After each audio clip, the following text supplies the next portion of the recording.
Greetings all! Today, we will be examining the uncommon ghost or ground ghost type Pokemon Yamask, the Spirit Pokémon, its relatively rare ghost type evolution Cofagrigus, the Coffin Pokémon, and its exceptionally rare ground ghost type evolutionary variant Runerigus, the Grudge Pokémon. Spooky in a way that few other ghosts can match, and varied in the way their forms can shift and change as they develop, the members of the Yamask family are defensive creatures that can more than use the power of the spirit world to harm those that wish to invade the sacred places they call home. Yamask have pitch-black bodies with a pair of three-fingered hands with the fingers usually curled up, their lower torso curling up slightly with a bulbous protrusion at the end, and their head having a slight crest at the top, their bright red eyes standing out strongly from the rest of their form. They constantly hold a gold mask-like pendant on their lower bodies, using the protrusion at the very end to support and keep said object in place. They also have a Galarian variant that looks quite similar, though their eyes are purple in color, and they instead hold a chunk of grey stone with part of a red rune carved into it. Their normal evolution, Cofagrigus, possess bodies that very much look like gilded sarcophagi, with gold and blue visible on the front, complete with the gold pendant they had as Yamask mounted on their forehead. However, this is merely a disguise that hides their true form, which manifests as a series of 4 five-fingered shadowy hands from their back, and their shadowy face, red eyes and sharp teeth, the latter part of which is hidden beneath a series of sliding panels on the front of their body. Their alternative evolution, Runerigus, have bodies that are formed from the animated form of a very large, bright red snake rune carved into grey stone. Fragments of the rune sprout off as part of their tail, the piece they had as Galarian Yamask, and 2 five-fingered hands, the face and especially the eyes on the rune floating off and glowing with life, the latter in a sinister purple color. Although it might seem shocking to some, it is in fact almost certain truth that Yamask are the spirits of deceased humans. The overwhelming evidence regarding their habitats, mannerisms, and intelligence is simply too much for any other logical conclusion to be reached. However, an issue remains as to why some human spirits remain as ghosts in their natural human forms, while others transform into Yamask. The answer to this question is not so clear-cut and remains somewhat of a mystery, mainly because ghosts in general are not understood very well at all.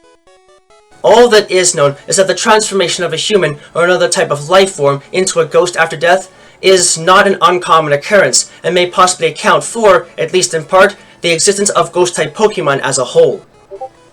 Regardless, it is clear that Yamask possess almost full control over their former minds, and thus retain all of their human memories. As such, they possess the same personalities and mannerisms that they had while they were human. However, it is believed that Cofagrigus lose the human memories of their past lives once they evolve, making them monstrous beasts to deal with that take a far more direct approach in attempting to make their presence known. While Yamask are usually comfortable simply thinking about their past lives, Cofagrigus are revenge seekers and do everything in their power to keep the world of the dead sacred. In short, Cofagrigus absolutely hate grave robbers and others who dare to desecrate the burial places of the deceased. Cofagrigus spend much of their time laying among treasure or in false tombs, waiting for people to appear. By hiding their ghostly arms within the bodies and sliding a series of gold panels in front of their face, Cofagrigus can essentially make themselves look like elegant coffins that have yet to be opened. When would-be explorers or grave robbers go to open them up though, Cofagrigus spring to life, open their bodies up, and use their scary face technique, which they acquire after evolution, to stun the victim with fear and seal the trespassers within with the aid of their Shadow Claw attack they gain access to immediately after evolving. By the time they are released, Cofagrigus have already exacted this symbolic revenge by transforming them into mummies. This is usually done only as a punishment for those seriously looking to damage or rob a tomb though, as normal explorers are generally frightened into leaving before they can even get close to these entities. Moreover, doing so is always a bad idea, as the signature mummy ability spreads to others through direct contact and overrides the abilities of others, replacing them with this otherwise useless attribute to effectively block out any benefits their normal ability might provide. There is one ironic twist to the existence of Yamask, however, the mask that they carry with them. For years, it was thought that the mask was some sort of magic charm or item that enhanced the powers of Yamask. Tests have shown, however, that the masks are nothing more than sculpted pieces of gold. Furthermore, when Yamask look at their masks, they occasionally begin to cry, If these objects were supposed to be useful to Yamask, why would they then feel so sorrowful towards them? The most logical truth as it seems to fit is that these masks are in fact sculpted visages of the faces Yamask possessed while still human. Thus, staring at the masks reminds them of their good and bad experiences in life, making them sorrowful out of sheer longing for a return back to that life, and leading them to constantly rummage through ancient ruins in the hopes of finding someone who will recognize their face. Despite the painful reminder that these masks might bear, Yamask become furious when the mask is lost or taken from them. This too makes sense in light of the previous conclusion, as most people would become upset if the single remaining physical reminder of their past life was taken from them. If the mask is ever destroyed or heavily deformed in any way, the Yamask that possessed it will simply cease to exist, in turn marking one of the few instances where a ghost type is confirmed to be mortal in some sense. As part of the physical disguise, the bodies of Cofagrigus are covered in a thick sheet of solid gold. This seems to be a natural choice for construction material, as thieves and explorers are naturally drawn to the metal's bright luster. However, most would be surprised to know that the layer of gold covering their bodies is quite unstable and cannot be held together forever. Much like skin, the gold naturally flakes off bit by bit over time as the bonds between particles become destabilized by the creature's electromagnetic energy. In order to rectify this issue, Cofagrigus devour gold and excrete it over themselves constantly. Thankfully, this process occurs slowly enough that Cofagrigus rarely have to search for gold, but that doesn't mean that they don't always enjoy storing it in case of emergency damage. The lust for gold is so strong in them that the only thing that would prevent a Cofagrigus from devouring a gold object is the chance to catch a robber, that of course being their #1 priority in death. This love for gold, however, can make Cofagrigus easy to spot among authentic coffins if one pays careful attention, as an ancient coffin should not possess the shine of freshly molded gold. More importantly though, one should look for the gilded Yamask mask that lies stuck to their foreheads, as these objects are usually not found attached to authentic coffins in this position. Even with this said though, overcoming them is not an easy task for anyone given their base stats, as while they are not that fast or have much in the way of stamina or physical strength, Cofagrigus are able to use special attacks very well and take a severe beating from any type of attack, their base defense, special defense, and special attack stats being above average for a fully evolved ghost-type Pokemon, additionally having the highest base defense stat out of all ghost-type Pokemon, tied with their partner Runerigus, making for a severe threat to have to face in any sort of conflict. It is additionally noted that Yamask are one of the few species of Pokemon known to have a unique variant within the confines of the Galar region. In this region, these creatures are ground ghost types, have the Wandering Spirit ability as the only ability in place of Mummy, which allows them to switch abilities with a target when they are struck by an attack that requires direct contact from the opposition, gain access to the Brutal Swing, Slam, and Earthquake moves in place of the Will-O-Wisp, Grudge, and Dark Pulse moves, and have their base attack and special attack stats swapped. Galarian Yamask are notably different from normal Yamask because they carry around with them not a mask in the likeness of who they were in a past life, but instead a piece of an ancient rune with part of the rune still very much visible. In truth, this is not the result of a friendly union of any sort, but instead the result of a takeover, as the rune fragments they carry with them are actually cursed. These stone tablet fragments are imbued with a dangerous, powerful curse that has the effect of attaching itself to sources of spiritual energy and using them to energize themselves. In this case, direct contact with a Yamask, after using the little power the runes have in their broken state to lure them in close, allows them to attach themselves to the Yamask and effectively possess their spirits, siphoning off their dark power in order to keep the rune active and effectively alive.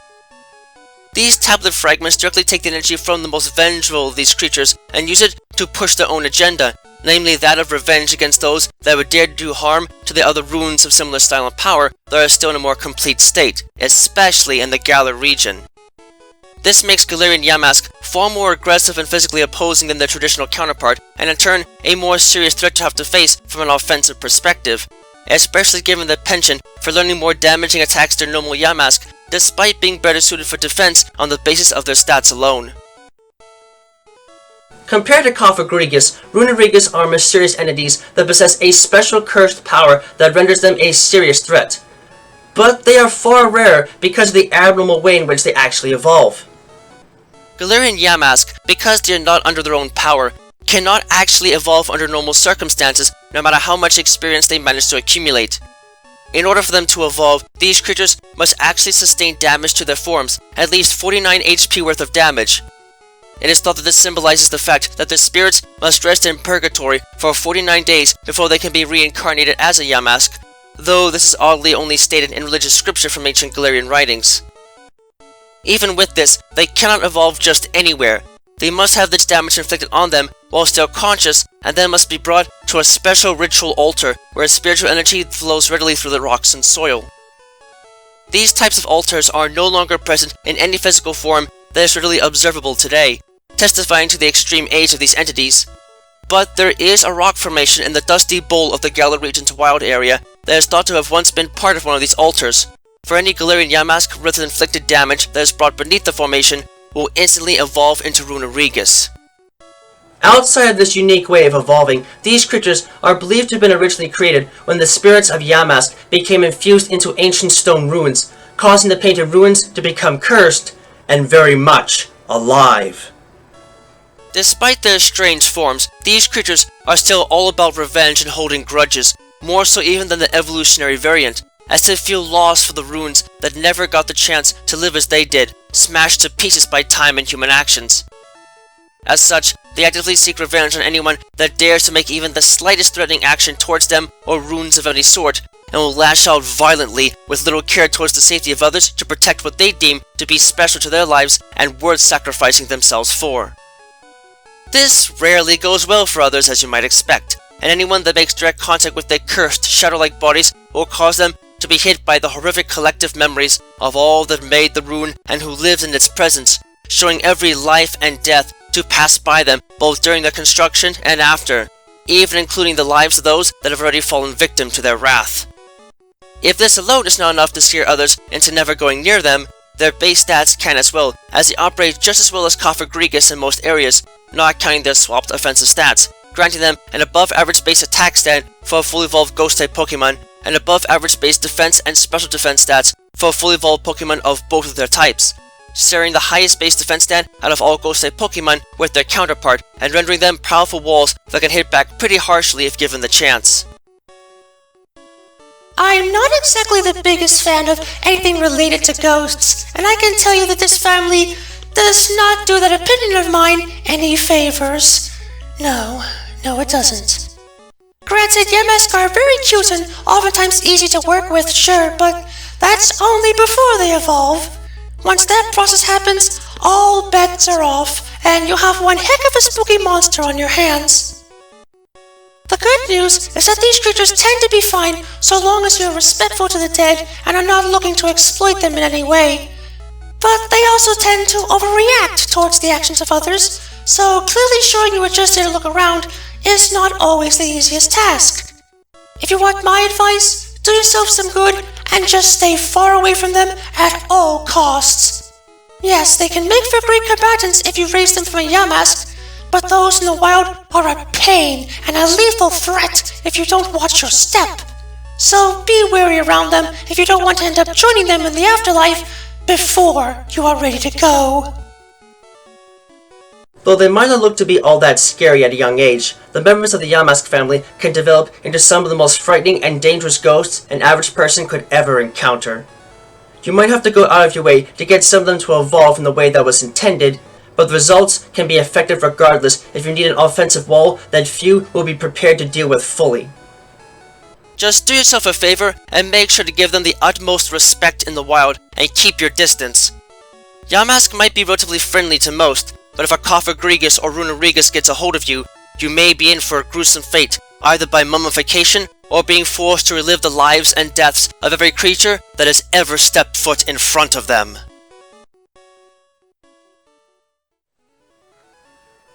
Thank you all for watching this video. It is always a pleasure to help teach others about the world of Pokemon and the many facets of it that exist in both the world we call home and the world they call home. If you'd like, please leave a comment and subscribe and ring the bell to this channel to get regular updates on content and anything else that might be going on. You can find me and my written work on DeviantArt under the name Titus, and be informed of information and content uploads on my Twitter page and my Patreon page. Donations are always welcome. Always remember, the world of Pokemon is a vast and varied place, and there's no telling what secrets might be hiding just around the corner. So keep watch, stay vigilant, and always prepare for the unexpected. Until next time, have a wonderful rest of the day.